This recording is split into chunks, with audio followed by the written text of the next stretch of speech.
Welcome everyone. It's great to see you all here. To start, I would like to acknowledge the Ngunnawal people who are the traditional custodians upon the land in which we meet today in Canberra. They've had a cultural and spiritual connection to this area for a very long time. I pay our respects to their elders, past and present, and extend that respect to all Aboriginal and Torres Strait Islander peoples. These welcomes to country have their origins in First Nations practice, and they are intended in that purpose, and they also mark the work that remains undone. I would like to welcome you all to our third Australian Repair Summit. It's amazing to think that we have had 3 years of building networks around repair and the great support that we have built across industries and across the community, and also with our government and policy makers around the right to repair, but repairability more generally. We have a very wide range of people from industries here today, from a very broad range of industries that we have touched upon in each of our summits. So from the medical device, repair and assistive technologies industry, we have new industries, the cleaning industry, which is a huge industry in terms of barriers to repair. We have people from agricultural machinery. We have people from the copyright arena, which is fantastic to see intellectual property colleagues here. We have a wonderful array of students and PhD students and academic staff from a range of institutions, not only in the room, but we have an enormous number of people joining us online from in Australia, New Zealand, and all around the world. So I really would love to provide a really warm welcome to you all, and thank you all for your attendance and your support and your interest in progressing repair in Australia. So my name is Leanne Wiseman. I am a Professor of Intellectual Property Law at Griffith University. I'm also a member of the Law Future Centre, and I am also an Australian Research Council Future Fellow. I would like to firstly acknowledge our patron, Pip Kiernan from Clean Up Australia, and Nikki, who have provided wonderful support, but also provide my thanks to the Australian Repair Network Steering Committee. This committee was formed back in June 2021 during the deliberations of the Productivity Commission when we first held our first Repair Summit. I brought together this group of people who are leaders in their field. We all come from different areas, and that really reflects the broad church approach that we have really to the right to repair. It is very much an issue that is multifaceted and touches upon many industries. I'd like to introduce Professor Kanchana Karawasam, who is my research fellow under the Australian Research Council Future Fellowship, who's here with us today and who works with me on the academic pieces that are being published. If you're interested in any of the articles that we are writing around this topic, I'm more than happy to share them with you. We have John Goutsakis from the E-Waste Watch, Director of E-Waste Watch, adjunct professor with the Institute of Sustainable Design at UTS, and also a director of the ARC Centre of Product Stewardship. We have Leslie Yates from the Australian Automotive Aftermarket Association, largely responsible with her boss, Stuart Charity, for Australia's first right to repair law, which we'll speak about more today. We have Karen and Danny Ellis, who are otherwise known as Mended Australia. And I think everyone probably online and here have seen the fantastic advocacy work that Karen and Danny do around repair, community repair, but also that knowledge and sharing of skills that we see. We have Matthew Steen here from Choice, representing the consumer interests. We also, on our steering committee, have Guido Verbist, who's unable to join us today, who was the first CEO of the Bauer Repair Cafe and in Sydney, who's now moved on to be General Manager of Revolve Recycling, and he's unable to join us today. We have Brent Morton, who's a farmer who helps us with our agricultural machinery, barriers to repair. We have also, I have the benefit of two wonderful volunteers, Jane Hawthorne, who's very well connected in social enterprise and community network, and also Renee Williams, who is unfortunately unable to join us today. I would very much like to also thank our sponsors, in particular Kyle Wiens from iFixit. iFixit Australia have sponsored this event today and have done so for each of our repair summits. It is through the support of our financial sponsors, iFixit and also EMPR Australia, who have provided the financial funding for us to be able to offer this as a free event. And this is very important because when we are building community and networking, we want to welcome everyone, manufacturers, government policymakers, researchers, community repairers as well. And to do this, we do our best to make this a free and open event. This event is also being, as I said, hosted as a hybrid event. That itself comes with some challenges sometimes. I hope that the technology and everything works well for us today for those of you online, and I do thank you for joining us. The event will be recorded. We will ask the people who are present today if we take photographs, if you provide your consent for photographs to be taken.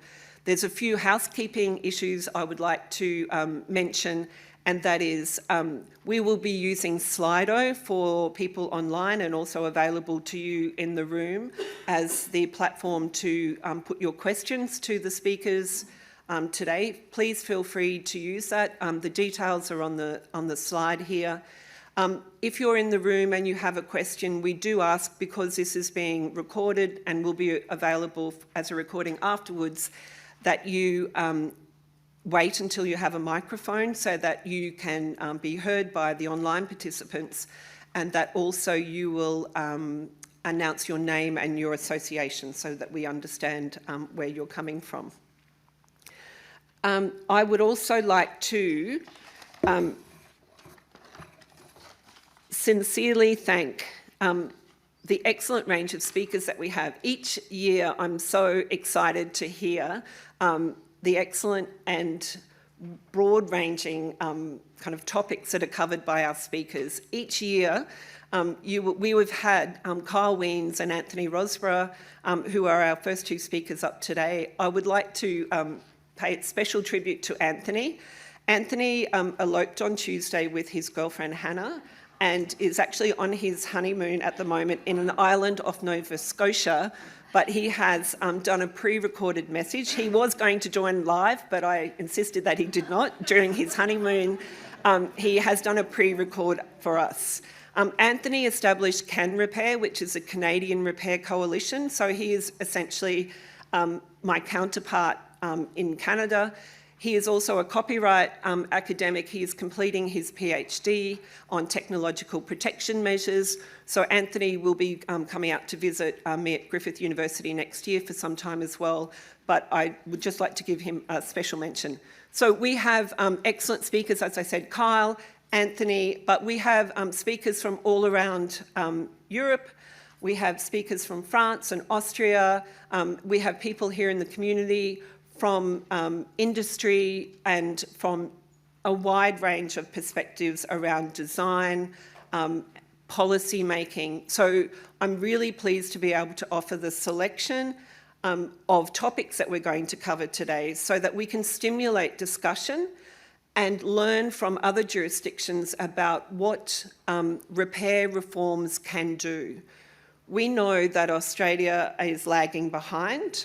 We were actually at one point leading, I would say, with our Productivity Commission, but where we are today is behind where Europe and France and the US and essentially Canada are with some of the regulatory reforms and policy reforms. So part of the reason of the programming today is to highlight those initiatives, and they come in many and varied ways. And I think it will be useful for us to learn about those. So essentially, in what we saw last year, what I think it's really important to note is we have a new federal government, we have a new Minister for the Environment and Water, Tanya Plibersek, and in October last year, she met with the state ministers and she made, there was a ministerial release and statement made, which was really promising for those of us who work in the space of environmental sustainability. So that third principle that you're all probably familiar about, the highlight for us is that it promises that by 2030, Australia will keep materials in use. And this is a phrase that I'm just going to kind of highlight. Keeping materials in use is really important. We only have 7 years. It's 2023. So part of the discussion we will have today is how will Australia meet that goal? So essentially, it's time to act now, and this is why I'm so pleased that we have such a large attendance and support here at the event today. We really hope that you use this opportunity to network with the speakers, with each other. Building community is something that Pip Kiernan at Clean Up Australia has done extremely well, and it gives me great pleasure to hand over to Pip now, who's going to MC today for us. Clean Up Australia, now it's 33 years. Started by Pip's father in, we all know Clean Up Australia, when the first Clean Up Sydney Harbour happened so many years ago. It's part and parcel of our DNA here in Australia. And so building grassroots community is what it's all about, and we'll learn from Pip. Thank you very much, Pip. Thanks, Leanne. Thanks, Leanne. I also want to acknowledge the Ngunnawal people at this traditional custodians on the land we're meeting on today. I'm delighted to be your MC for the third Australian Repair Summit, and welcome to all of you in the room and the many joining us online. It's truly a global summit, as Leanne touched on. We've got speakers from Europe, North America, many experts from Australia, sharing best practice and how we can progress on this vital topic of repair. And at Clean Up Australia, we care deeply about the right to repair because we've got big waste challenges and, with enormous challenges to solve that we've created, we need to fix them. And when you think about the famous waste hierarchy, the triangle, it's actually at the top where we can have the most impact. And that's doing things like reducing and refusing, repairing and reusing. We can't just recycle our way out of the challenges that we've created. We need to make repair accessible and the norm, and we need to keep these materials in circulation longer, as Leanne just touched on. And at Clean Up Australia, we're all about practical action. We're about harnessing the community to make a difference and do good for the environment. And over the 3 decades since my father started the organisation, we've had 21 million volunteer in our efforts to clean up Australia. So a massive community effort. And the international repair movement is also made up of so many passionate volunteers. Internationally, there are now over 2,800 repair cafes, 42,000 volunteers, and around 50,000 items repaired every month. And when you look at a big problem, it's easy to feel overwhelmed and that we can't make progress. You make 3 steps forward, 4 steps backward, but we can't be overwhelmed and we can't lose hope and not keep striving to make a difference.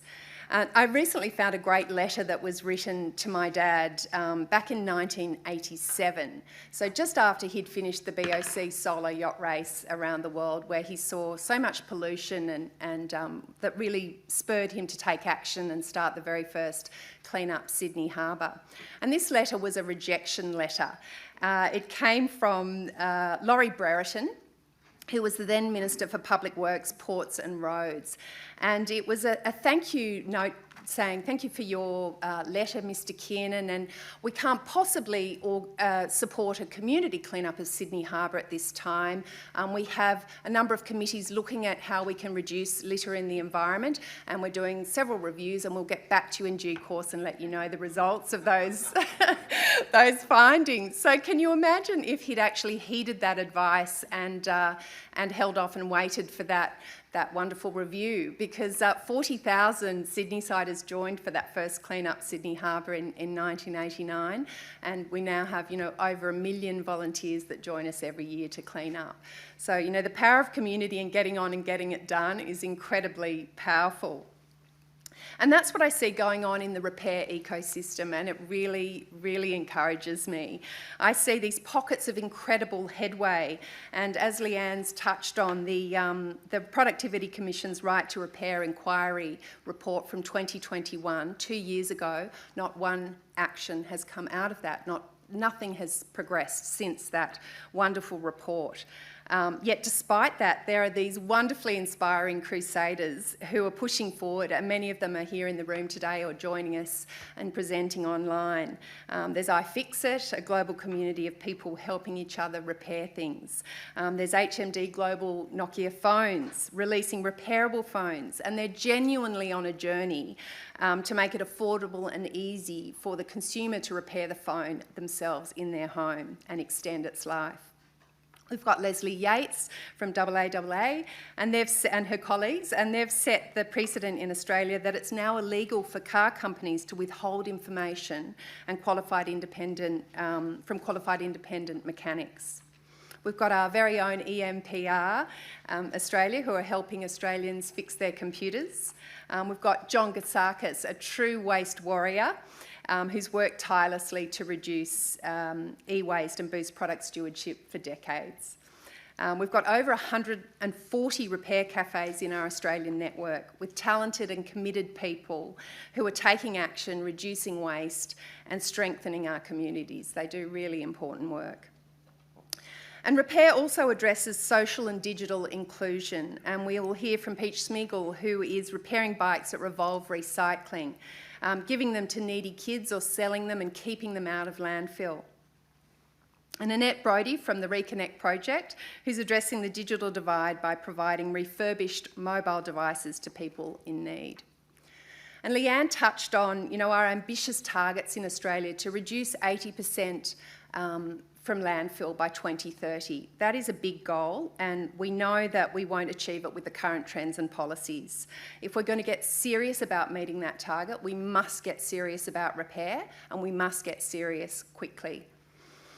The EU's passed a right to repair policy. The US has made significant strides. France, Austria, Canada and India are all acting, but Australia is dragging its heels.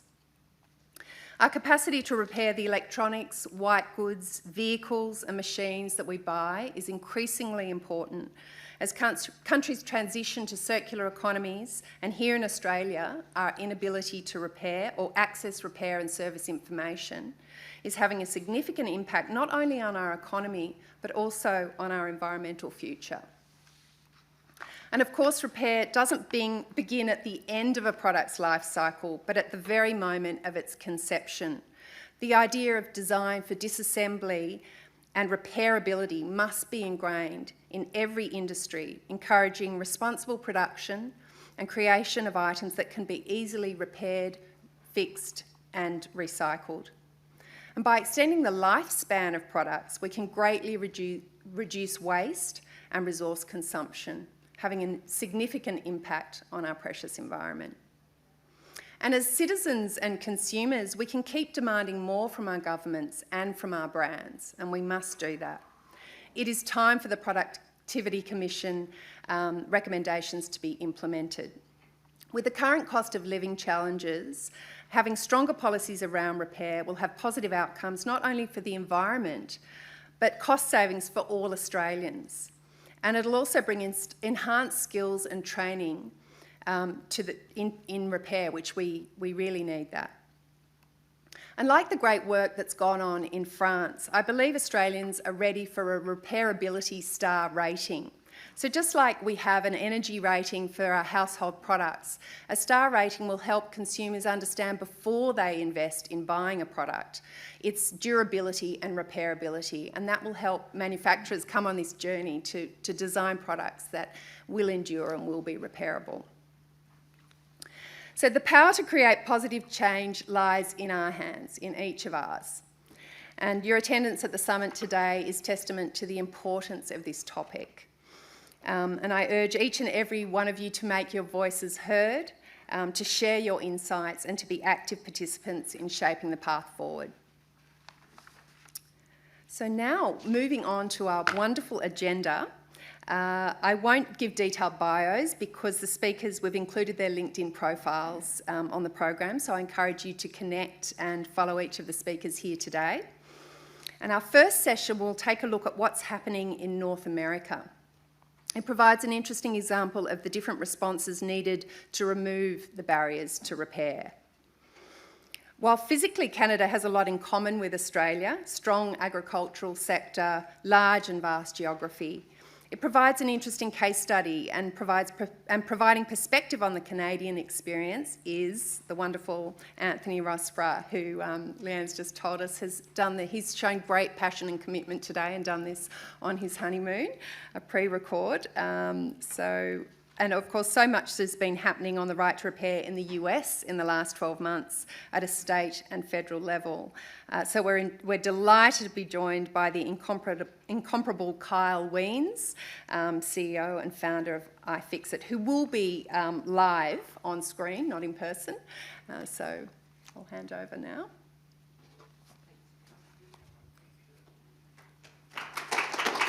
Hello, everyone. Good morning, Canberra. My name is Anthony Rossborough, and I'm a doctoral researcher at the European University Institute in Florence, Italy.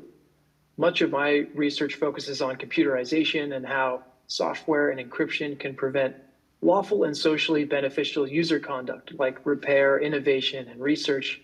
And a lot of my scholarly work has been focused on the right to repair in Canada and Europe. And I also remain involved in right to repair advocacy here in Canada as one of the founding members of the Repair Coalition.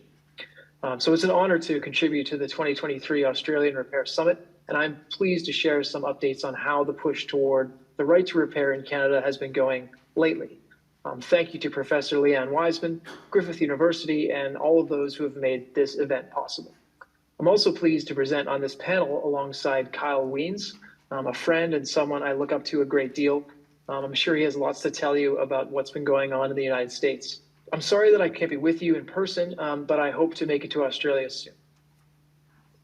Okay, so the focus of my talk today is on Canada's recent legislative efforts towards the right to repair. A lot of this is focused on intellectual property reforms, and particularly in relation to software and technological protection measures, or TPMs. And while some of this is a bit complex, there are some deeper social and cultural undertones to these efforts. Repair has a special resonance in Canada, given that most of the products and devices we use are made by manufacturers headquartered elsewhere. And I think it's fair to say that we share this dynamic with much of Australia, although maybe not the winter. Being a relatively small market with many people situated in rural areas, Canadians often don't have access to official repair services or authorized networks created by manufacturers. And so this naturally orients Canadians toward independent and third-party repair and servicing. And at the same time, access to repair also provides important benefits for Canadians.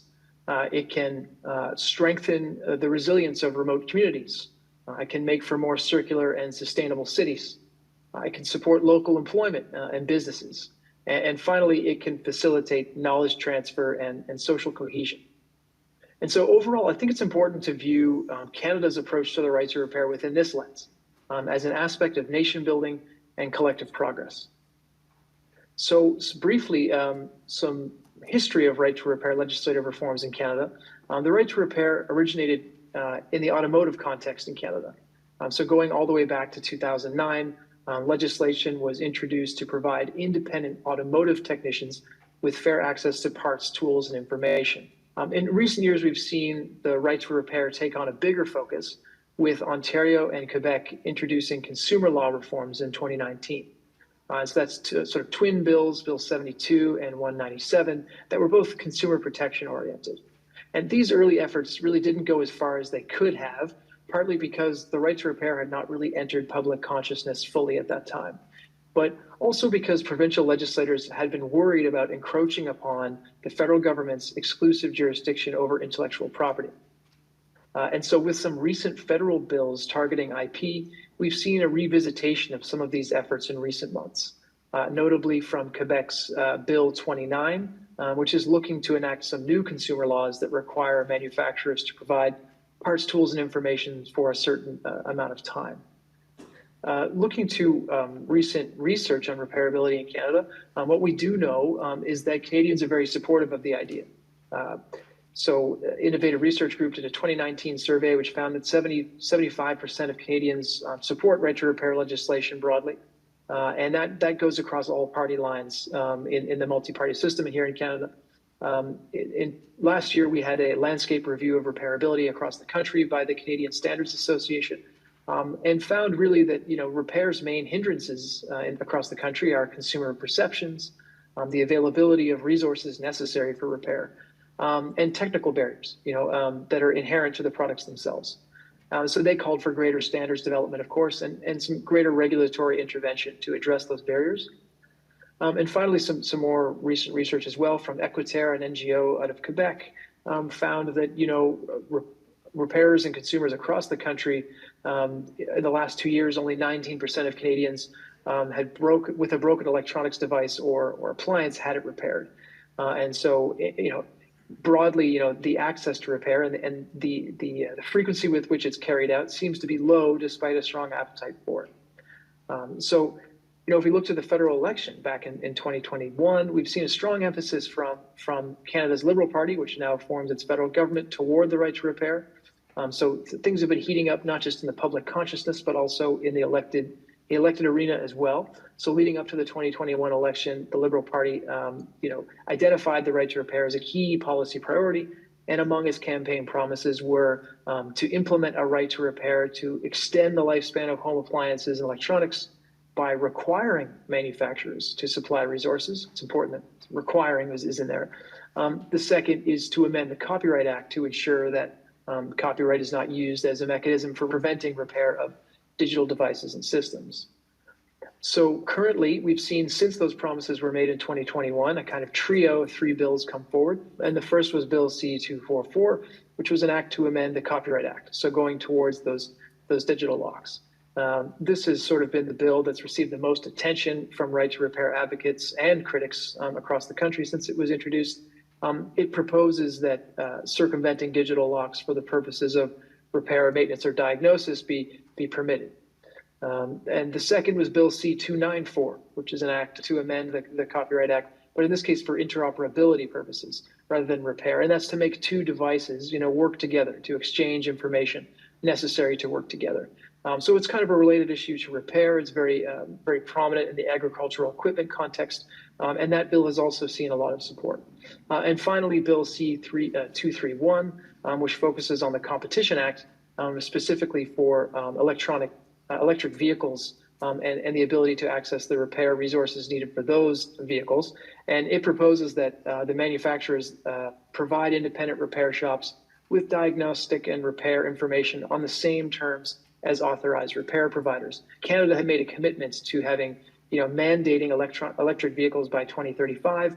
And so the idea behind this bill is to sort of ensure that if that's where we're headed, that repair is, equally accessible in that context as it is in the kind of conventional combustion engine vehicle market. And finally, the most recently is Canada's federal budget in 2023, where again, right to repair appears. And so those commitments, one of them is to work to implement a right to repair with the aim of introducing a targeted framework for home appliances and electronics by 2024. So again, the timeline here seems to be moving out from that back to that original 2021 promise, but still, it's on the books, it's being repeated, it's sort of a lip service to an ideal at least. And the second is to work with international partners and other stakeholders to explore implementing a standard charging port in Canada. So we see here, a kind of reiteration of some of those measures that have been put in place in the EU, maybe Canada sort of making a nod to it and thinking about going in the same direction. So, given that Bill C-244, the one focusing on technological protection measures, is the one that's received so much attention, I figured it's probably worthwhile that we drill into it a little bit deeper to figure out really what it is proposing to do and why maybe it offers promise for the right to repair. TPMs, just for the basics, is really any device, technology, or component that prevents access to software. And so in practical terms, this normally means encryption or passwords But it can be physical things too, like dongles or external devices that plug into equipment and products. So for devices and products with software integration, which is a vast and growing category of products, TPMs can play a huge role in preventing repair. So in a lot of cases, independent repairers may have to circumvent, or you might say hack, the TPM in order for the device to work properly after a repair. And given that many devices now incorporate TPMs into their design, things like coffee makers, cars, smartphones, even farming equipment, the issue is pretty big from a repair perspective, and anyone who sort of spent some time exploring the right to repair has probably stumbled into this issue in an article or in the news. And so TPMs, in copyright law, generally are referred to, as anti-circumvention laws, is what we say, because it's kind of going around the TPM that is unlawful. And so those types of activities that are prohibited are kind of three distinct ones. The first are what you might say private acts of circumvention. So that would be you or I in our own homes, circumventing a TPM in a device for whatever purpose. And the second is offering circumvention services on a commercial basis. So offering to hack or go around a TPM as part of a business. And third is selling, distributing, or importing the tools needed to circumvent a TPM. So whether that's a special piece of software to crack the TPM, or whether that's a dongle that plugs into the device to circumvent the TPM, the distribution or circulation of those things is also unlawful. And in the United States, the language used for that last type of activity is sometimes called trafficking, is the word used. So those three acts, there's the private, home acts, the offering services, and then the distributing the means of circumvention. And so if you look to Bill C-244, it was really originally a very broad exception that covered all three of those acts. And through some amendments after debates in Parliament, it was narrowed significantly. So it does not extend to circumvention services by third parties. So independent repairers cannot necessarily sell the service of circumventing a TPM for someone else. And it does not extend to the manufacturers, the sellers, distributors of those tools necessary for TPM circumvention. So the result is really kind of a private right to repair, you might call it, limited freedom or ability to share the solutions and circulate them to others. You might ask, why was the bill narrowed so much? And one big reason is the United States-Mexico-Canada Agreement, or the USMCA. So that agreement restricts sort of the freedom with which those three countries have the ability to create new TPM exceptions. And so it limits it to really only those first types of acts, those private at-home acts of circumvention, and not for offering the services or distributing the means or the tools to circumvent TPMs. So in order for any of those three countries to enact a broader set of exceptions, those three countries will have to reach some sort of agreement on this issue. And that would take some time, and some might even say it's not very likely that they would discuss the matter individually from other trade negotiations. For now, we're left with a fairly narrow right to repair in Canada when it comes to TPMs. Anyway, so a lot of momentum and promise behind the bill, but in the end, one that delivers a solution that is definitely wanting for a lot of independent repair businesses, and for those who are looking to be engaged with repair on a more commercial basis. During the parliamentary hearings, I was a witness before Canada's Parliament and made submissions alongside many others from all sorts of backgrounds, and in particular game console manufacturers, Tesla, the EV manufacturer, and medical device manufacturers wanted industry-specific carve-outs. So they wanted the bill to exempt their particular industry or their particular product. And I and others advocated strongly against this, being that there's no principled basis to treat certain products or devices differently than others. The Intellectual Property Institute of Canada, which is sort of an association of IP lawyers in the country, spoke against the bill on the basis that it could threaten cybersecurity or pose risks to public health and safety. I and others, again, argued against this, really saying that copyright law is not suited for those types of issues at all. It's not really a cybersecurity regulation or public health and safety regulation, and that we have other laws and other regulations that address those types of issues. So as much as the bill shows some promise, the amendments here in terms of narrowing the bill leave not a whole lot of benefit for aftermarket or commercial repair businesses. I've spoken with trade associations for different types of medical devices, for example, in the country, and they're very concerned that this doesn't really give them the wiggle room they need to sort of carry on business and helping hospitals across the country keep moving when equipment stops working. So that's a deep concern, especially when we're talking about, well, public health and safety, right? The whole issue is kind of flipped on its head. And so, okay, what are some lessons learned? Where are the opportunities for the right to repair in Canada? History shows the importance of federal leadership on intellectual property and competition policy. The current bills that are being discussed are kind of put forward on the IP dimension for a reason. Back in 2019, when Quebec and Ontario were considering their own right to repair reforms, they were looking for federal leadership exactly in this sort of area, in the IP area. So I mean, this is a good sign, right, that the federal government is taking this leadership role. There's a plenty of opportunity for future comment and consultation on the future of competition law in Canada. The Competition Act nationally is being kind of given a big overhaul at the moment, and there's a real opportunity for right to repair advocates to get in there and explain how right to repair is also a competition law issue. There's a forthcoming consultation on the right to repair broadly that is supposed to be happening this summer. It hasn't really launched yet. There's an opportunity once again to raise some of those concerns and some other ones, particularly on how a broader IP right to repair is important here, because it's of course not only TPMs that are implicated in repair, it's also things like trademarks or patents can also be issues. Design law can also be an issue, right? So there's an opportunity to kind of get a bigger picture about repair rather than just TPMs. Finally, the federal government has also an opportunity to consider a sustainability or repairability index like we've seen in France and parts of the EU. And there's an opportunity to enact that perhaps under the Canadian Environmental Protection Act or some other type of legislation. There's an opportunity there to really make that more meaningful so that consumers are given more information at the time of sale.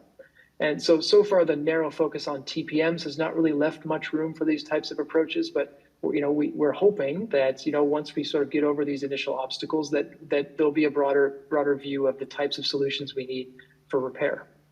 And finally, there's a huge opportunity for municipalities and cities. More and more Canadians are living in dense urban areas, and so municipalities and cities are playing a huge role in driving public policy. And there's a real opportunity for those parts of our society to kind of drive repair policy. Solid waste disposal regulations is one of them, and also different types of incentives for repair cafes and tool libraries and other things that make repair kind of really materialize for people in the real world. But I think the experience in Canada over the past few years also reveals some underlying challenges for the right to repair.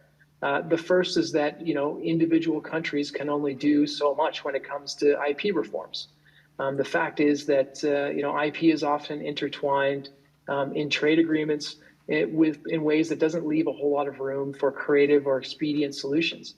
And the second is that in federal systems, there's a real risk that governments will pass the buck and assume that the others should be the first to act. So I know this is the case in Australia, but it's also the case in Canada. But we've seen where both the federal government and provinces sort of each point to each other as being the ones who should be first to take the leadership role on a certain issue. And so there's a risk there that, by passing the buck back and forth, ultimately the public interest pays the cost, right, of that type of delay. Another sort of risk, I suppose, is that we've seen a lot of effort by private industry to lobby the policymaking process away from repair. So trade associations, chambers of commerce wield a lot of power in these debates. And there's a real risk that the narrative about repair becomes hijacked by private interests. And finally, the multifaceted nature of repair means that it's not always clear where legal reform should start. Do we start with consumer laws? Do we start with IP, as we did in Canada? Do we start with product labeling and more information for consumers? Is it waste disposal regulations that will then, require manufacturers to have to take some responsibility? It's difficult to say where is the correct starting point here. And so the situation in Canada shows us that the starting point with IP has some advantages and disadvantages. It maybe gives too much power to these trade agreements to dictate what's possible from the beginning. But there might be other approaches that would offer different benefits or different advantages. But I think we can say that for the moment, Canada is on the forefront of leading with the TPMs and the Copyright Act issues when it comes to repair. But I think there are some deeper challenges there and some limitations in some of the solutions that can be reached that the folks in Ottawa will have the good sense to navigate us forward in a way that actually brings a meaningful right to repair, and not one that's purely symbolic, but one that means that repair is accessible and gives consumers more choice and empowers small businesses. I hope that that's the direction that we're truly heading in. Thanks so much, and that's my update on the right to repair in Canada and where things stand. And I hope that gives you some indication of where effort has been placed, and how that shows some both promise and difficulty in terms of moving forward. I'm wishing you all an excellent Repair Summit. I wish I could be with you there in Canberra, and I hope to be in person in Australia someday soon. So thanks so much.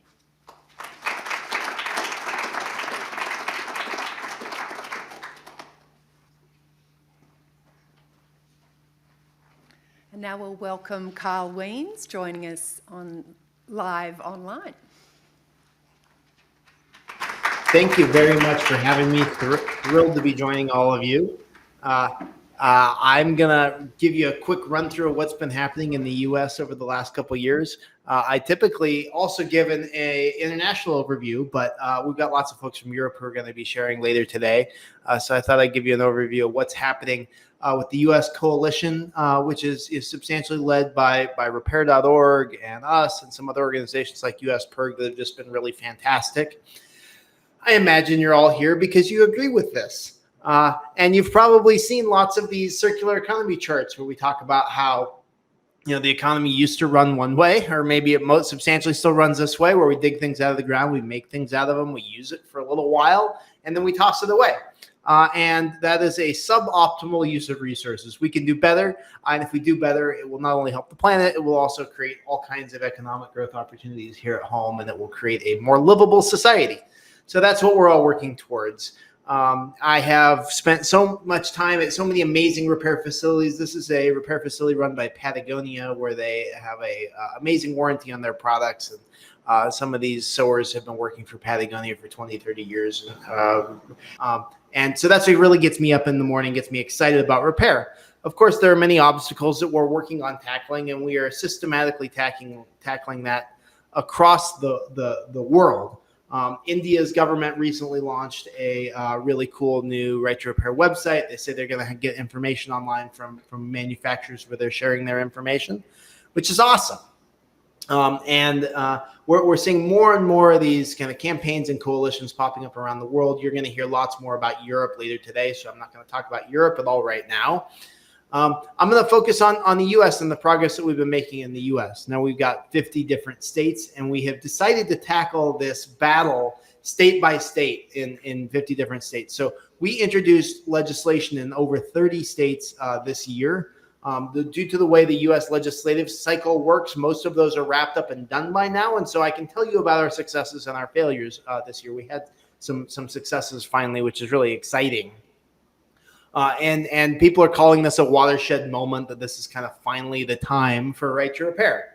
Now, the state level legislation is focused on access to parts, tools, and information. And I would say, as you're maybe looking at Australia and saying, well, we haven't made legislative progress yet, it's okay. It takes a while to get the train moving down the tracks. Once you get it going, it really starts to move. So one of the things that really helped move the train down the tracks in the U.S. is this Microsoft greenhouse gas emissions report, where they looked at two design scenarios. One where they had a product designed the old way, where everything was glued together and it was impossible to fix, and one that was designed to be repaired in the field. And this is the overall greenhouse gas emissions reduction when they finally got a device that could be repaired on site rather than having to be mailed back to Asia and remanufactured in the factory. You see, it's just massively better for the environment. And it's less expensive for Microsoft. It's also much better for the consumer because they're repairing their device rather than doing a swap for a different device and then sending their original device with their data back to Asia to be remanufactured and sold to another customer. So Microsoft has really followed through on this, and they've systematically redesigned their entire Surface line to be radically easier to repair. I used to call their products the worst to repair products on the market, and now they're some of the best, which is really fantastic. Anthony was talking about TPMs and the problems that we have with TPMs. This is a really good example. This is a very popular YouTube video where he was really trucking in PS4s that all had the same problem. Every single PlayStation in this picture has a bad optical drive. You can't fix the optical drive without bypassing a technological protection measure that is encrypting the optical drive, pairing it to the main board. And this pairing situation is what we see increasingly happening across the board. So this is a strategy that Apple in particular has been taking, where you have a chip in a part that ties it specifically to that device. So if I take two brand new iPhone 12s and I swap the screens between them, you don't get full functionality in those screens. They're missing features, and it gives you all kinds of little alerts and warnings. Same things with batteries, same things with many other parts. So we're concerned about this strategy, and it's not just a strategy that Apple takes. I kid you not, we found a paired part in a chainsaw. We're seeing this in all kinds of products. John Deere does what they call VIN burning a part. So when you buy a part, you give them a serial number, the part comes out, and you can only install that part in that serial number tractor. It's a problem, and it's software. I'm a software engineer. It's actually really trivial to implement these kind of locks. And then when we have copyright law getting in the way of being able to bypass those TPMs, it's an issue. So there's two potential fixes to this. One fix is what we're attempting at the state level, which is saying, hey, manufacturers, you need to make available the tools to program these parts. And we've been making good progress on this. We've had federal support for state level legislation, which is kind of a unique thing in the American context. So President Biden's administration has supported and sent people out to help work on state level legislation. In the last year, we've really made progress in kind of four key places: Massachusetts with auto right to repair, New York with electronics, Minnesota with electronics, and Colorado with electric wheelchairs and farm equipment. So let's talk electric wheelchairs. This was the first bill that I got passed at a state level right to repair, and this was last year in Colorado. You can imagine how difficult it is to get your wheelchair fixed if you have to go through a gated single point of failure. And the electronic wheelchair companies are certainly points of failure. So this was a really fun kind of moment. It was a milestone. It was a tiny step, but it was a big step. We followed up on that by passing the world's first agriculture right to repair law in Colorado. All the manufacturers pulled out all the stops. Case and New Holland signed a memorandum of understanding the day of a critical hearing to try to stop this legislation. It was very contentious. It made it through, and we're anticipating other states will follow up on Colorado's ag right to repair next year. I would note that even though this is only the state of Colorado, it's only in the U.S., we expect this to have ripple effects globally. If John Deere is having to make information available to farmers in Colorado, it's very likely they'll do it on the internet, and that will be available to folks all around the world. Following Colorado, New York passed the Digital Fair Repair Act. It made news all over the place. This was really the first global legislation requiring manufacturers to make parts, tools, and information available. New York, if it were not a state, if New York were a country, I think it would be the 11th largest economy in the world. So New York's a big deal. This is kind of high level what the bill does, and then this is what it applies to.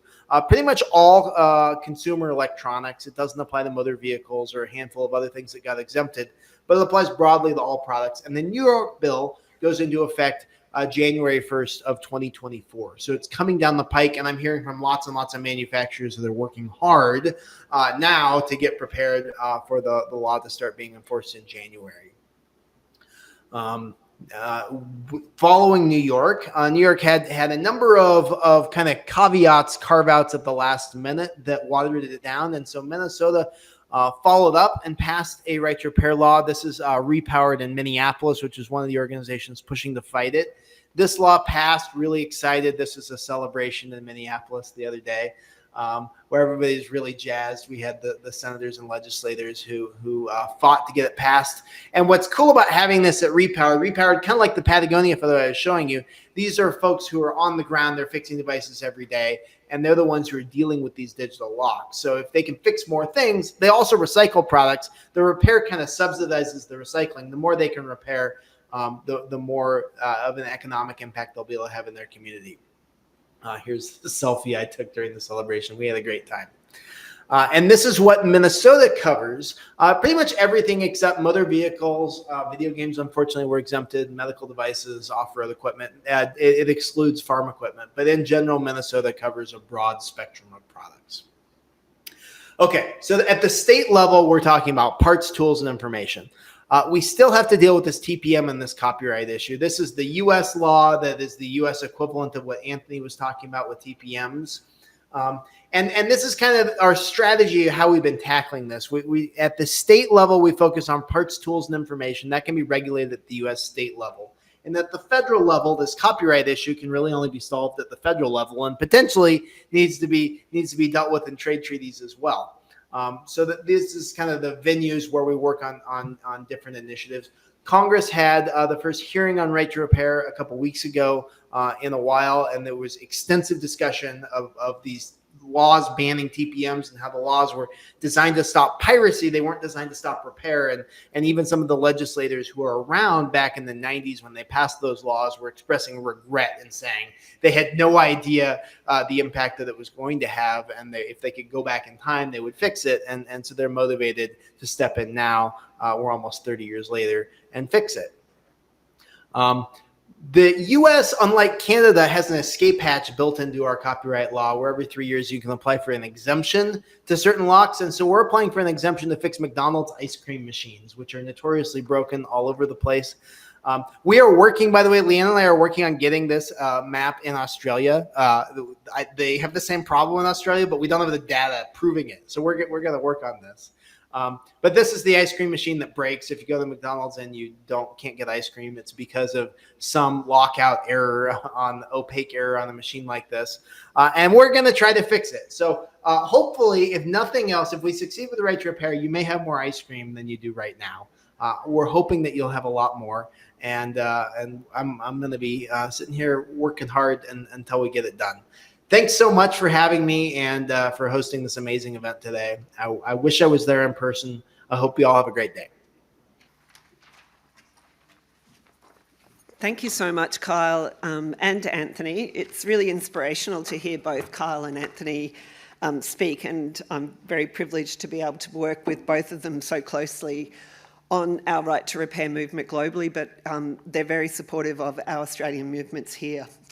So I thought I would share with you today. Hi, Kyle. Are you happy to stay on?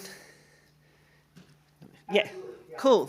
I'm just going to do a quick run through of what's not happening in Australia, and then we can open up for chat if that's okay. Thanks, Kyle.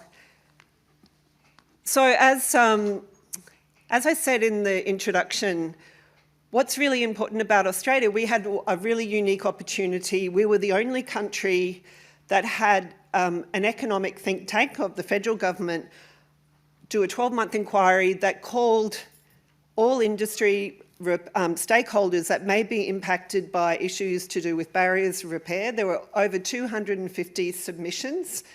There were public consultations. People from all sides of all industries came together and put their views about whether there were barriers to repair in Australia. So the question is, where are we now? We know that Australia has signed up to the United Nations Sustainable Development Goals. Everyone is very familiar with the huge movement around circular economy in Australia. There are excellent work being done by a whole range of organisations on circularity and environmental sustainability. Where repair fits into this, and this is really important, is from the waste perspective. We're talking about responsible production and consumption, UN SDG number 12. We are talking about consumption, production in terms of circular economy. You can look at any representation of how we are looking to reduce our waste in Australia and globally. There is attempts at zero waste. It mentions the importance of repair. Choice has recently released the 9 Rs. We go from 6 Rs to 9 Rs. If you look at refuse, rethink, reduce, reuse, repair, refurbish, remanufacture, repurpose, recycle, and recover. And what's really important is to notice that recycling, which our federal government has supported very well, and it's a fantastic industry, there's excellent work being done in recycling, but it really should be a last resort. For those of you who've followed Craig Recusel and War on Waste, we have seen serious concerns about some of the recycling practices. And the question is, we won't be able to reduce our waste if we put it to waste and then attempt to recycling it. Recycling is a very expensive exercise. So we need to invest in repair and reuse, and it is up, as Pip said, it is up that product life cycle. So as I mentioned to begin, we had the statement from our Federal Minister for the Environment and Water, Tanya Plibersek, saying in October last year, we will work with the private sector to design out waste. So design plays a very important role. Design will affect new products coming onto market, but we also need to recognise that we have a legacy of products and equipment, machines and devices currently that are in use that we have to avoid going into landfill. So to work with the private sector to design out waste and keep materials in use to make sure that we achieve a circular economy by 2030. So as I said in the introduction, that's 7 years away for Australia. So where are we going? What I think both Anthony and Kyle has highlighted is the breadth of industries impacted by these barriers to repair. It is not about consumers. It's not only about the environmental consequences of throwing things into waste as well. When we look at the breadth of industries, agricultural machinery, we know it's an issue in mining, it's an issue in military, it's an issue in our hospitals and our assistive technologies, it impacts our National Disability Insurance Scheme, our NDIS, in the automotive sector as well as all of the consumer electronics that we have in our homes, in our laundries, in our kitchens, in our schools. But it's also other industries like mining, heavy machinery, and as I've mentioned, the cleaning industry. These are industries that have long experienced barriers to repair. So what I'd like to talk about is not only the environmental benefits of thinking about repair and responding to repair, but also the competition and consumer law benefits. Repair requires a multifaceted response from regulators, not just the Minister for Environment, but we need to address serious competition in aftermarkets. And we have Leslie here from the AAA. We know that the automotive sector has suffered through a decade of competition issues that has been supported and investigated by our ACCC, our Australian Consumer and Competition Commission. So when we talk about waste, we are talking about the economic waste that we are experiencing through the lack of ability to repair. There are after-sales monopolies in certain markets, there's fixed pricing, there's high cost and availability and low availability of spare parts. We've heard from Kyle the issue of interoperability. Anthony mentioned that as well in respect of agricultural machinery, but a lot of industries from B2B business, we'll hear from Tommaso this afternoon about software interoperability as well and the ability to update software. This is a very significant industry across banking, finance, airlines, for example. Having no competition in aftermarkets really stifles innovation, and this is one of the issues. Often we hear about innovation, and as an intellectual property lawyer, we hear about innovation is good, but where there is no competition in aftermarkets, there is no innovation. So, and we know that some markets will not self-correct without regulation or without government intervention. When we think about consumer rights, we're thinking about the manufacturer's warranties. By and large, 1 year, 2 years for large appliances, that troublesome area of extended warranties. You pay more so that you get a 5-year warranty. The interplay between warranties and the Australian consumer law guarantees that we have under the ACL. Overriding that are the end-use licence agreements that we're all entering into with our digital devices, whether it's machines, equipment, home appliances. The software that is embedded in those devices comes with a copyright licence, which will contain terms of use, so essentially an end-use licence agreement. This really is where rubber hits the road with right to repair, because it's those terms of use that will regulate what you can do with that product, and often the ability to open access or try to fix those products will actually breach the terms of your license that you've entered into, sometimes unknowingly, when you purchase those devices. So repair and consumer rights is another very important area. Intellectual property, as I say, Anthony and I and many of you here understand the role that intellectual property law plays in this, this repair movement. It is really one of the true barriers to repairability. A lot of the other areas are really dealing with the consequences of the lack of repairability. But we heard both from Anthony, excuse me, my cold. We heard from Anthony and from Kyle about technological protection measures, about digital locks, but also about the role of copyright and in the devices that we're using every day.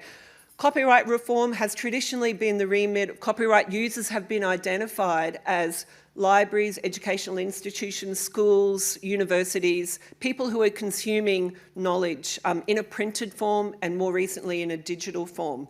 What we really need to send a message to our regulators about is copyright is now in everything that we basically own that is digitised, whether it's your dishwasher or your device, your car or your tractor. It is copyright law is the means by which the manufacturers are locking up those devices and putting a digital lock over them so that we can't even work out what the fault is with the product.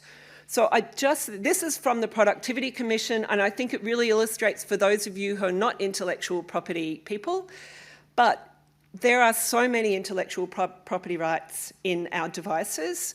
Not all of them will have all of them, each of these, but as Anthony and Kyle spoke about, accessing parts, tools and information is really the remit of the repair documentation.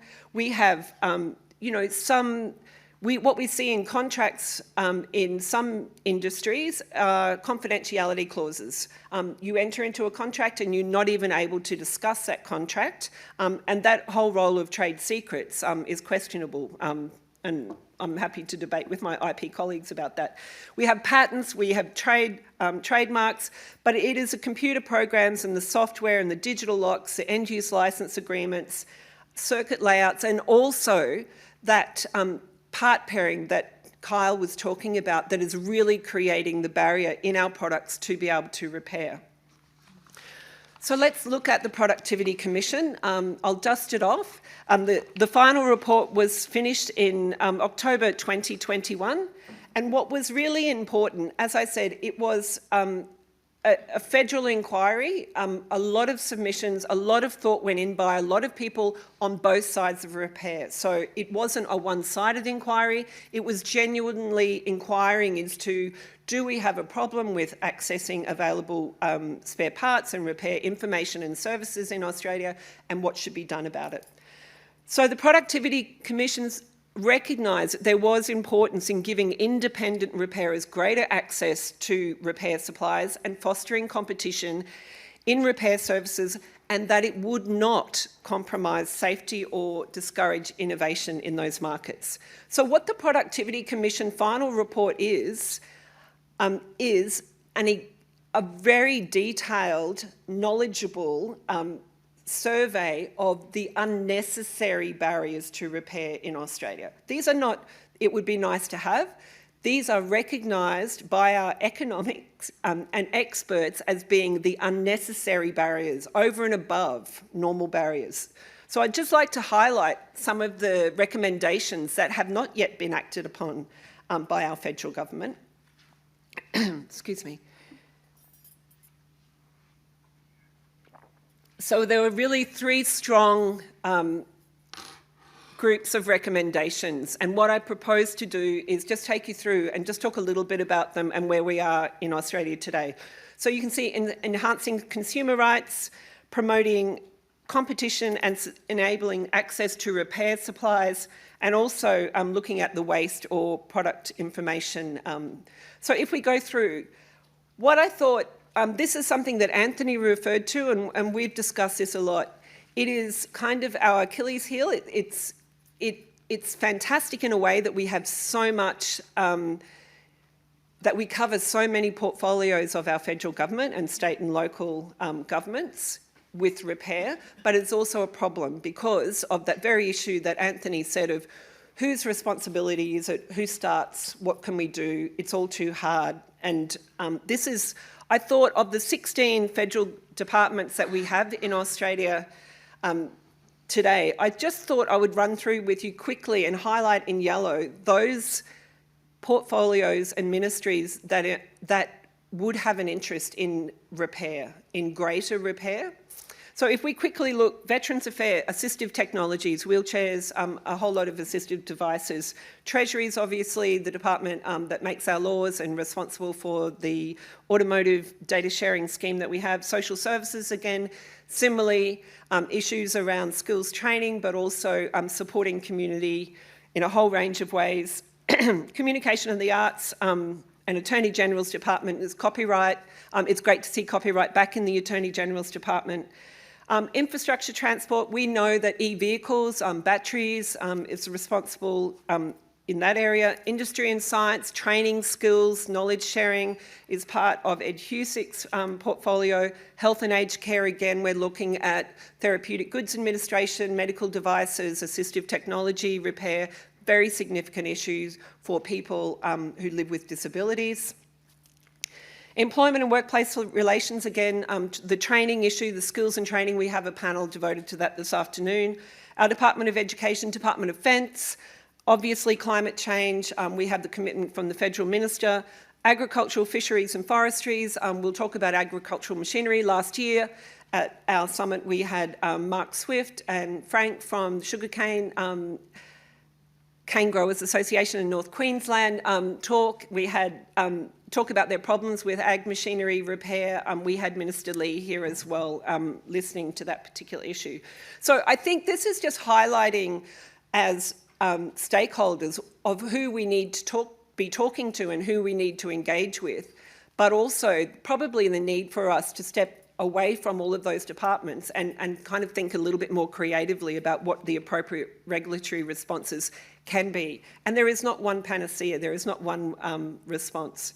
So our state governments and local governments, there's fantastic work being done on repair, supporting repair in the communities as well. So let's look at enhancing consumer rights. There's a whole raft of recommendations that we've seen about text and warranties, you know, enforcing people's consumer rights. There's a lot of, we heard it on War on Waste with Craig. It's sad to hear that the language of consumers should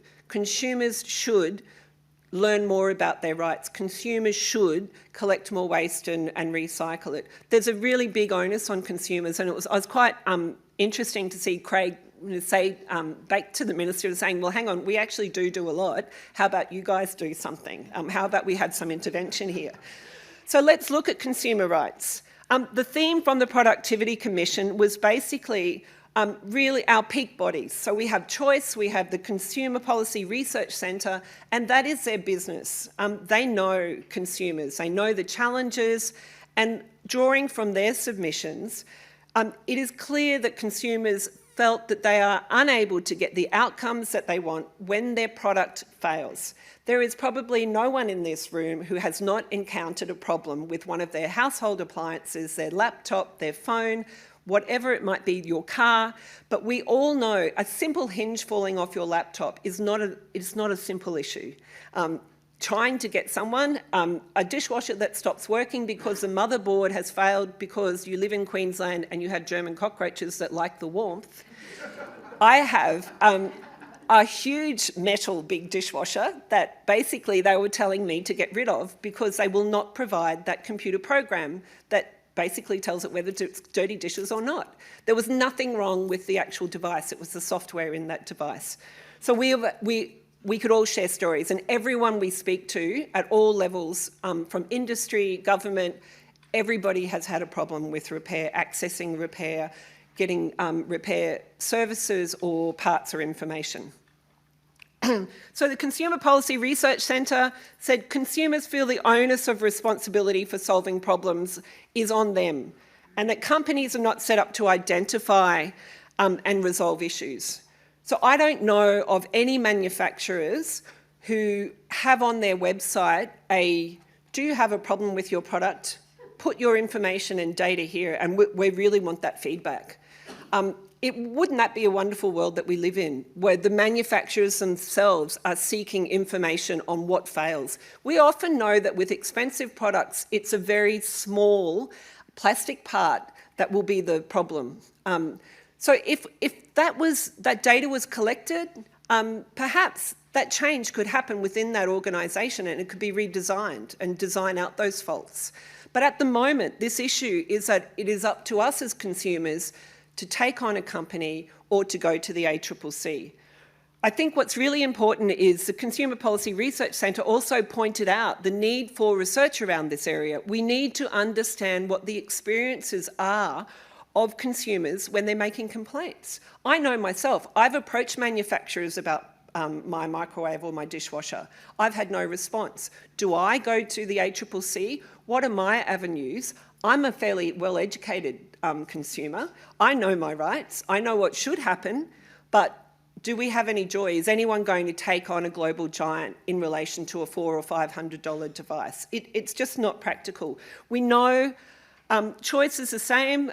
Choice has concerns about the limited competition in some repair markets. We've talked about this. They recognise that some people do want more information. There is a lot of information out there. It's more the ability to act. What I think is really interesting, Choice provided all of this to the Productivity Commission. This survey, 73% of consumers that they surveyed said repairability was important. This is huge. So 85% of Australians said that when they buy a product, they're really buying products that they want to last a long time.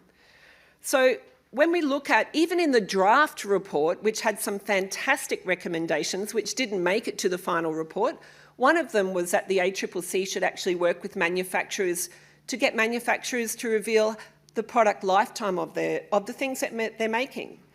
How outrageous. You're a manufacturer, you make a fridge. Why should I tell you how long that fridge should last for? I mean, it should last, we know from our parents' generation, 30, 40 years, perhaps. We're lucky to get 3 or 5 years, but we have a warranty of 1 or 2 years. So these are the issues. What I think is really interesting that Choice identified back in the early report was the need for regulators to publicly report on the complaints that they're getting about the failure of consumer guarantees.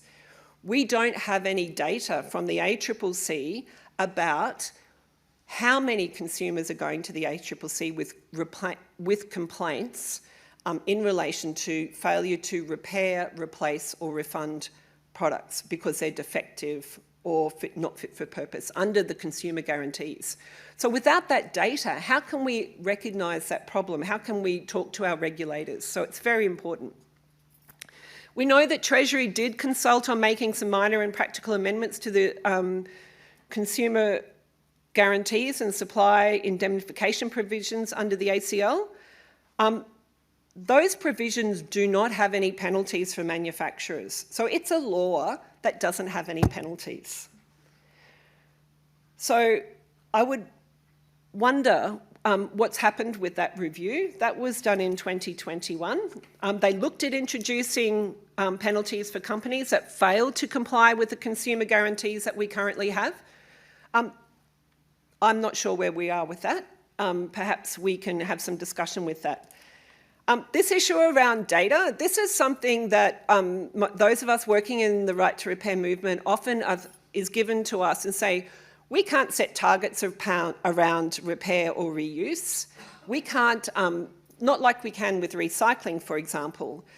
What we are experiencing is how would we collect the data of the 26 million Australians who have problems with the products that they collect?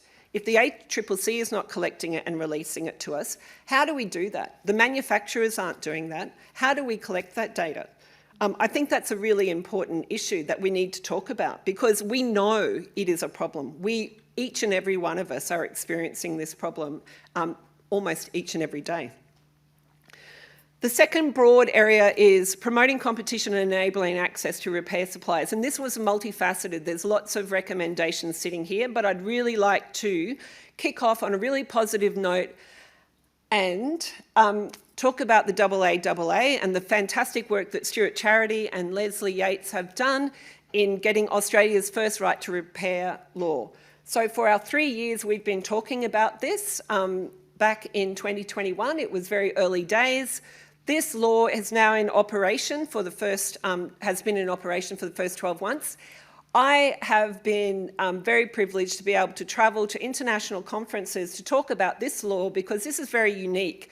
This is a right to repair law that requires mandatory data sharing from global manufacturers in the automotive sector, and it basically steps around copyright law.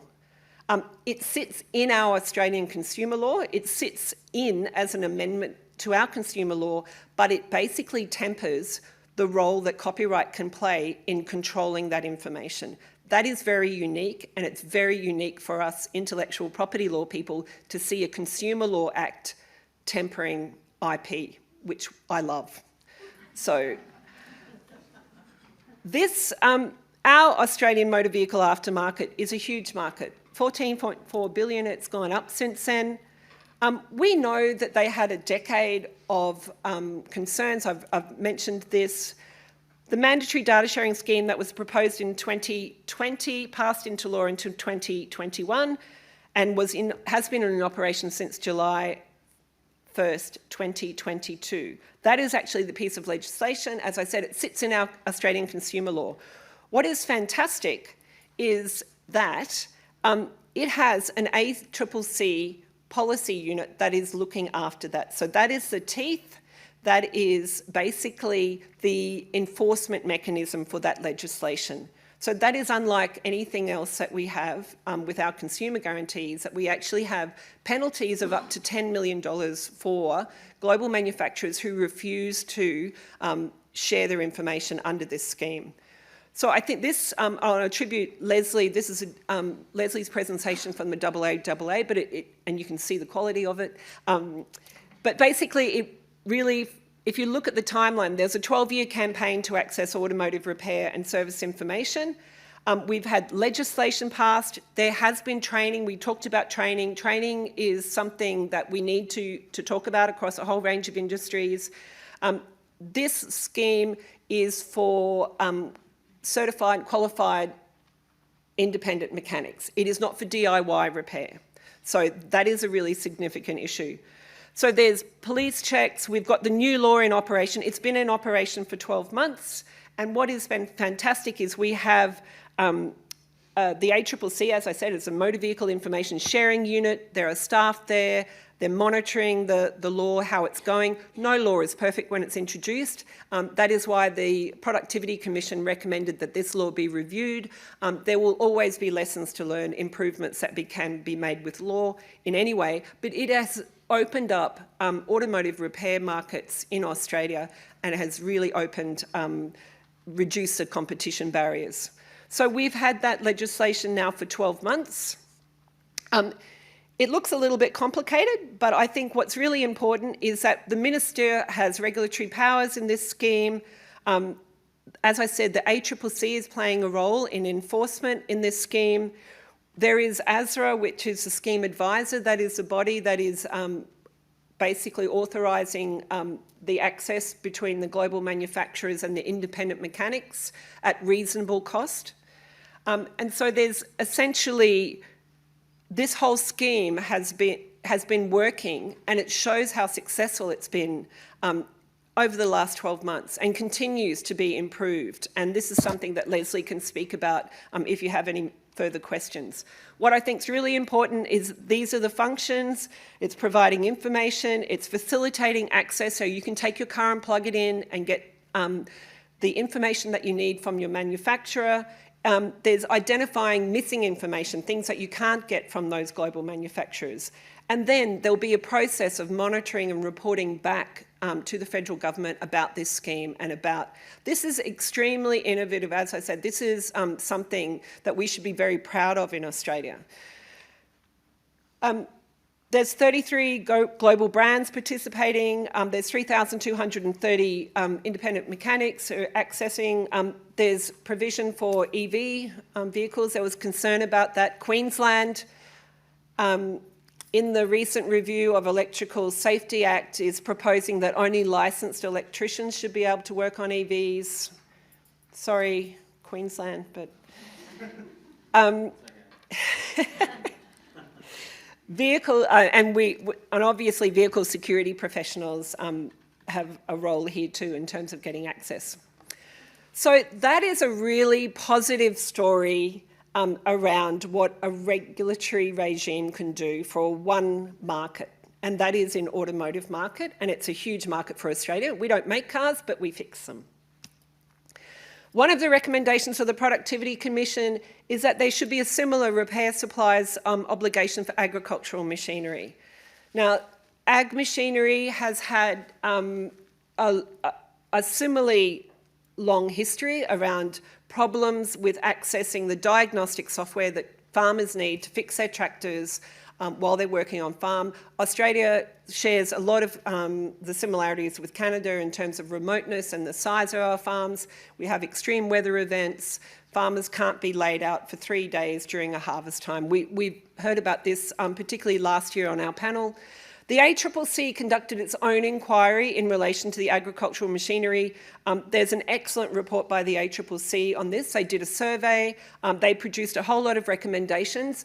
Their recommendations was that there should be a right to repair law for agricultural machinery, and if not, it should be subsumed into a broader Australian right to repair law because the Productivity Commission was looking at it at that time. For those of you who are not in ag, we have a John Deere tractor in the green, we have a Case in the red, a Kubota in the orange, and a New Holland in the blue, just to give a bit of a cross-section. So the Productivity Commission had the benefit of the ACCC, but they also had submissions from a whole range of people around ag machinery, from farmers, Farmers Association, the National Farmers Federation, but also obviously all of the agricultural machinery manufacturers. Their recommendation was also that we should have a repair supplies obligation for ag machinery to provide access to the repair information and diagnostic software tools. And it was proposed that this scheme should be coming into operation at the end of 2022.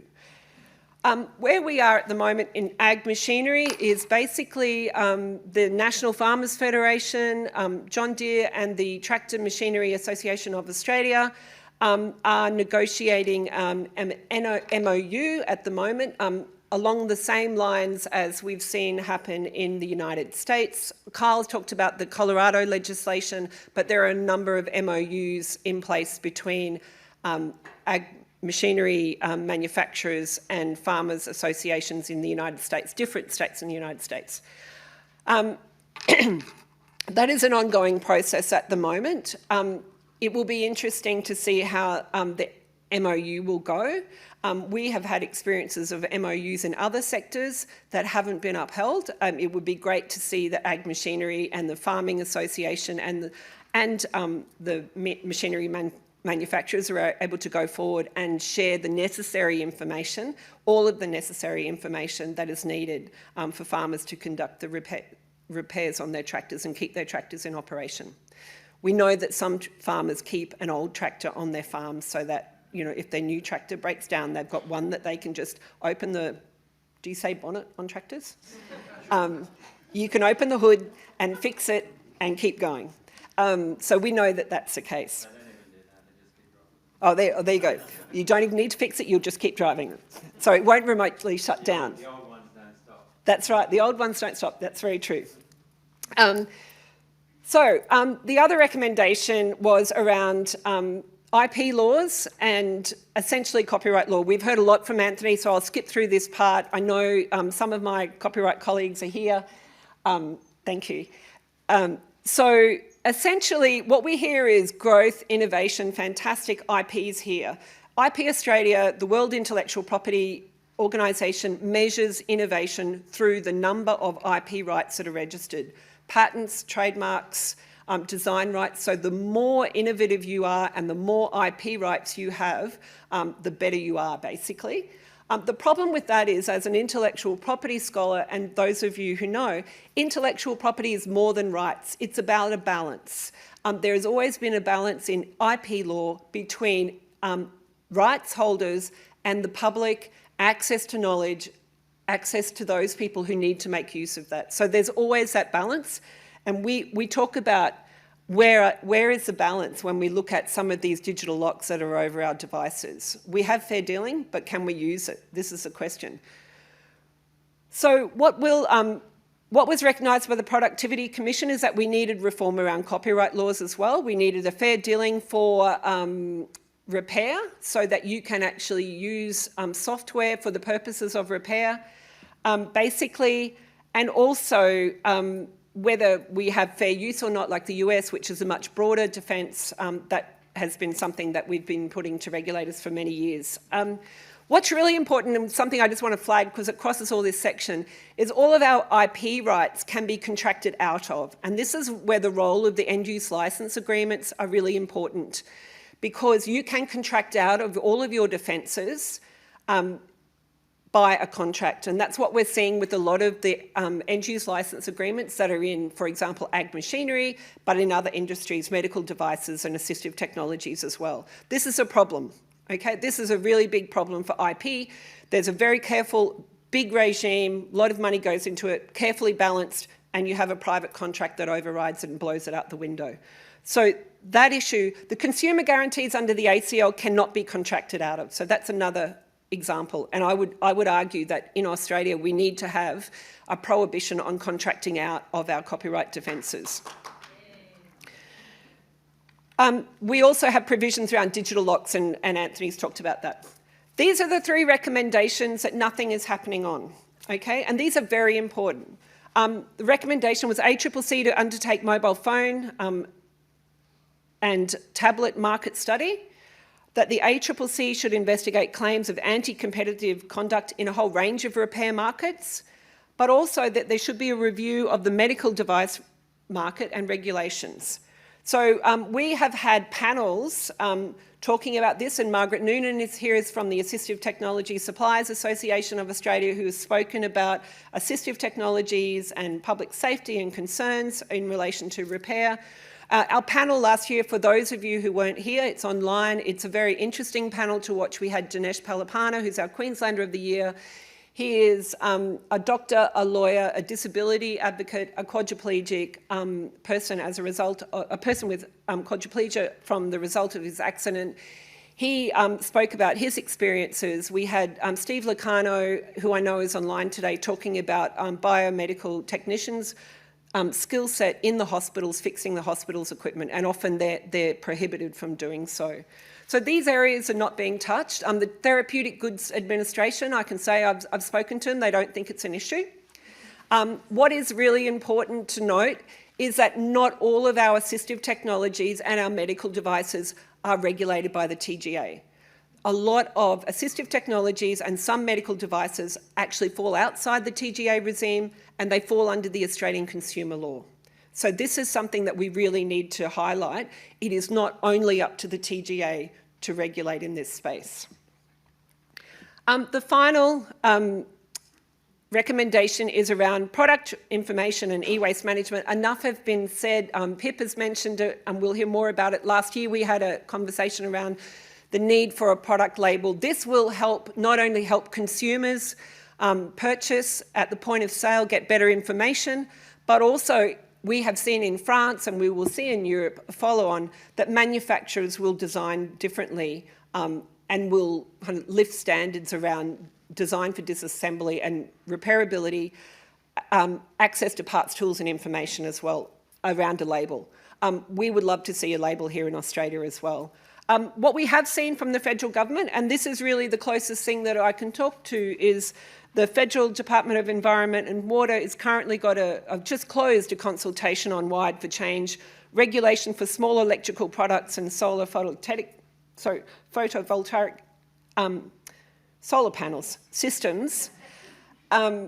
Essentially, if we look at this scheme and the consultation has closed, basically the two bullet points I'd highlight is that this scheme would reduce negative effects on the environment and human health through regulation designed to, one, maximise the amount of waste from e-products that's directly collected and recycled by the scheme, etc., and improve recycling outcomes for e-waste. They're talking e-waste, things with plugs under 20 kilos. This does not cover fridges, things over 20 kilos, obviously. So it's a certain sector of e-waste, and it's largely about a product stewardship scheme.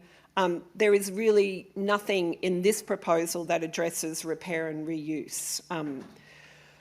So just to finish, I'd like to acknowledge, and this is something that Pip really has kind of highlighted to us with Clean Up Australia, is we need to acknowledge and applaud our heroic repairers in the community, who are the grassroots community doing the repairs, discovering what the repair barriers are each and every Saturday morning in their local community for nothing. They're free, offering free services, and people are bringing everything in.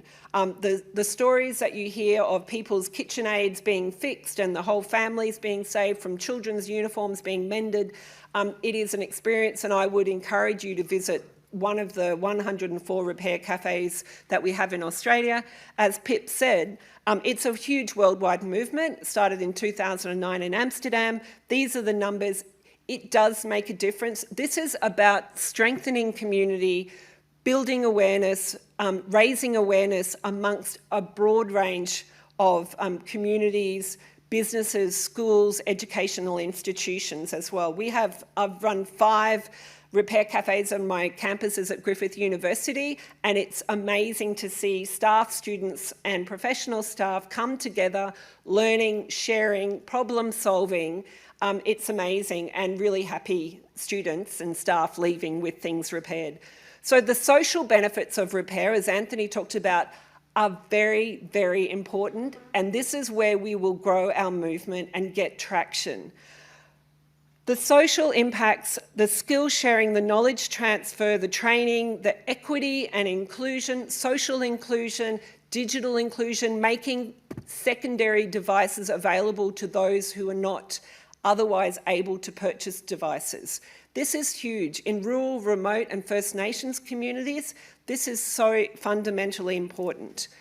So I think building cultures of repair in our community, in our ecosystem, it's so important, and this is basically where I'd like to leave it. And we've left time for questions, because perhaps there might be some progress from you in the audience or online, that someone's got a fantastic announcement for us. I'll be Craig Rakusa with my plastic wand and say, you know, tell me what you're doing. It'd be fantastic to hear some positive responses.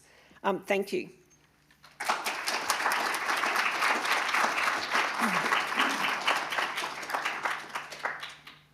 Oh, Kyle. Can you talk, Kyle? We don't. Have you got sound? I'll just double check that we can hear you. You can hear you. Probably people online can hear. We just can't hear here. Perhaps if there's any questions from the audience, we have some microphones.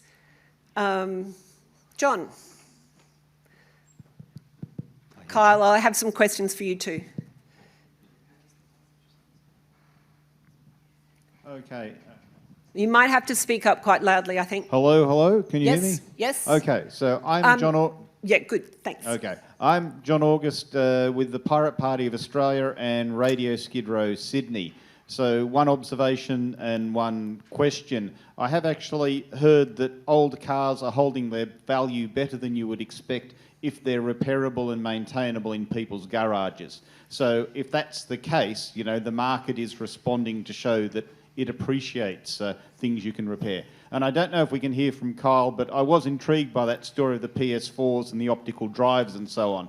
And clearly there's a bit of blowback there, but I'm keen to know, has anybody asked the manufacturers what the hell they were thinking when they did that? If there's been any replies? And I guess you showed us a bit of a picky there, but it would be interesting to hear more about the blowback against that if there has been. But maybe Kyle can hear me. I don't know if we can hear Kyle. Okay, fantastic. Good question. Yes, we have engaged with the video console manufacturers, and the response has been a dramatic step up in their lobbying to stop Anthony and I. So the more visibility they have into how successful they've been at stopping repair, the more active they are in lobbying to stop right to repair laws. The Entertainment Software Association is the group representing the game console manufacturers. They have showed up to stop all of Anthony's laws in Canada, not Santy, but the entire Canadian coalition. They have been fighting at the state level and at the federal level in the US.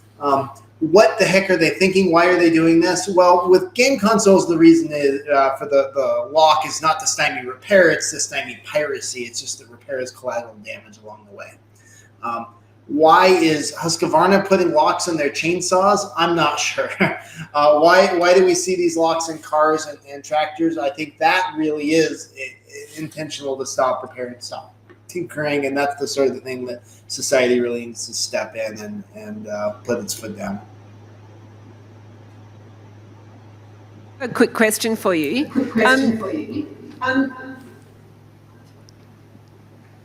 Are you working with manufacturers that are seeking to make their products more repairable? We know that we have some really good examples of great behaviour. So do you see an increase in the number of manufacturers who are trying to do the right thing? Certainly we have.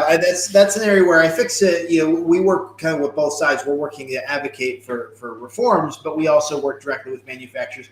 iFixit, our mission is to teach everybody in the world how to fix their stuff. And so we will work with anyone that wants to teach people how to fix the things that they've made. We have partnerships with Patagonia and Microsoft and Google and a number of other manufacturers where we're working with them directly. They sell us parts. We sell it to the community. They give us repair know-how or access to their engineers, and we get repair information online. So there is an increasing number of them. And what we're seeing is with the New York law, there really is a January 1st, 2024 deadline that all of them are racing. So my team is totally impacted right now, helping manufacturers get their act together. Because what happened is, 20, 30 years ago, all the manufacturers did this. And then most of them stopped. Now, some like HP and Dell have made service information and manuals available all along. But the rest of them stopped, and they've atrophied their institutional competence at doing this. So it's not just that they don't want to provide repair information, it's that they don't know how to write it in the first place.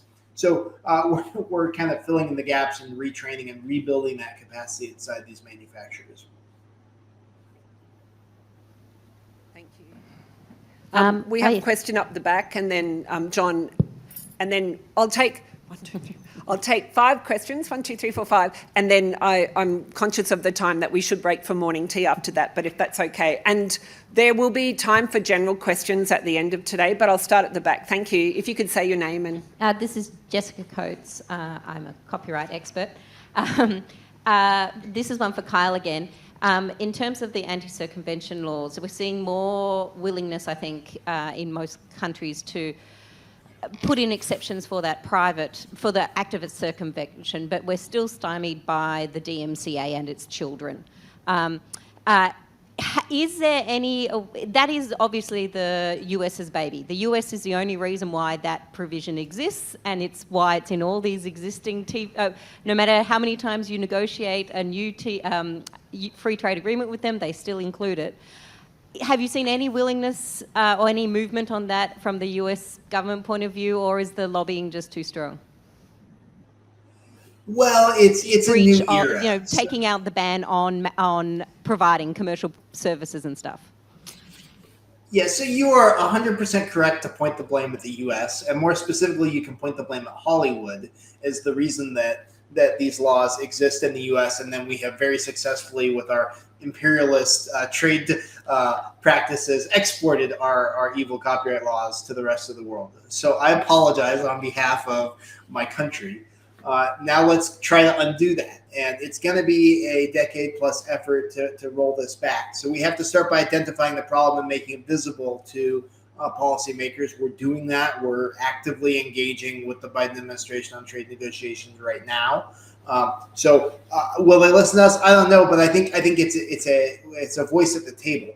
Historically, the copyright debate was between the technology companies who wanted to make technology DVD players and things, and the content companies. Disney saying don't pirate our movies. Repair has come in as a third kind of axis of all of this, and it's disrupting the traditional sort of status quo there's been between tech and Hollywood. And I think there's an opportunity to disrupt the discussion. I testified in Congress in the Intellectual Property Subcommittee a couple weeks ago, and it was, I think, out of the entire subcommittee, 19 members on the subcommittee, there was only 1 or 2 that were skeptical of a repair exemption, including the trafficking in repair tools, which really is the key to open this up. Is if you can't sell a repair tool, which is trafficking in a circumvention tool, then the whole thing is moot. So I'm optimistic that if all of us work our butts off for the next decade and focus on this relentlessly, we can get it done. John, and then I'll get the microphone. I've got a question from someone online. It's a really pertinent one, and Kyle, interested in your response to this. The question is, what's the effect of extending product life through repair on the introduction of more energy efficient products and equipment, mindful of the other imperative in addition to waste, and that's reducing emissions and climate change? So how do you talk to that issue around, do we keep older, inefficient products going longer? At which point do we trade up, etc.? Right. This is a great question, and it's very simple. So in the environmental world, we do what's called an LCA, or a life cycle analysis. So let's take a refrigerator, which is probably the sort of most poignant example of what you're bringing up. Let's say that you have a 5-year-old refrigerator, and the question is, do I replace that and upgrade it to a more efficient refrigerator now, or do I repair it? What's the net environmental impact? And you just have to do the math and analyze it to figure out which one is better. The answer is, if the refrigerator is pre about 2000, it's generally better to replace it. After 2000, we spent a long time working on improving efficiency of these products. Refrigerators kind of plateaued around 2000. So if you have a refrigerator that's less than 23 years old, you're okay, fix it, hang on to it, and make it last longer. And that's where really the tyranny of these new, electronics-enabled products, where you have touchscreens in refrigerators, and your 2-year-old Samsung refrigerator, the Google Calendar integration doesn't work because Google deprecated their API and Samsung won't patch it, so you have to jailbreak and break a TPM on your refrigerator just to make your calendar work. That is not a made-up example. That is actually something people have to do. These are real problems we face.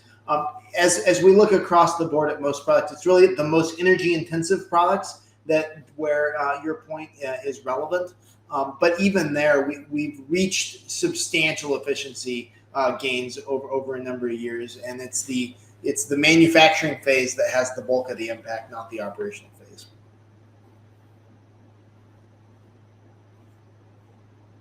Unless you can keep your questions for the morning tea. One last question. Microphone, sorry. And then we'll break, sorry. Thank you for your patience. We did lose a little bit of time there, but.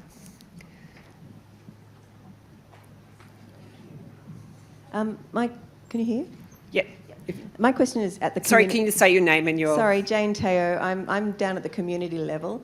I run textile repair cafes, and I attended a repair cafe at Lane Cove in Sydney on Sunday I took along a portable speaker that wasn't working, simple on-off switch problem. But what I noticed there was there were people lining up half an hour before this place opened for all sorts of things, but chiefly for electronics. And the waiting time was long, but people were, happy to stay because it was for free. But my suggestion would be that these places are so beneficial. There were so many people wanting to do all sorts of repairs, but it's just not sustainable relying on volunteers to do this. So I think that these places, these hubs where you can bring all sorts of different kind of products to be repaired in the one place, you don't have to go to a million places, they need to be thought of in a more commercial vein. Thank you very much. That's certainly something that the submissions to the Productivity Commission identified.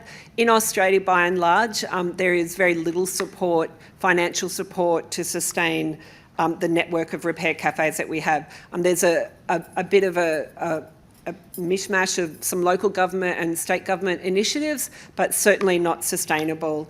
Denmark, for example, has a national convener for all of their repair cafes. That is a funded position, a full-time position. There's 3 or 4 staff in this office. That is what I'd like to see in Australia. We have 104 thousands of repair cafes, we have thousands of volunteers.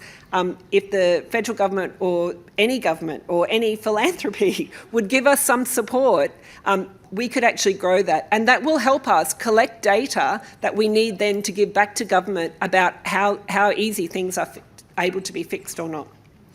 So thank you very much, everyone. Apologies to everyone online.